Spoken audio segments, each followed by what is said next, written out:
Connecting a new device on Kajabi is a straightforward process that allows you to access your content seamlessly. Follow these steps to get started.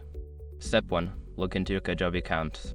Before changing your settings, use the /com link in the description to open the password strength checker, then update your password if needed. Step 2. Navigate to account settings. Once logged in, locate the account settings option, usually found in the top right corner of the dashboard. Click on it to access your account details. Step 3. Select device management. In the account settings menu, look for the section labeled device management or similar. Click on this option to view the devices currently connected to your account. Step 4. Add a new device. In the device management section, find the option to add a new device. This may involve entering a device name or selecting the type of device you are connecting. Follow the prompts to complete this step. Step 5. Confirm and save changes.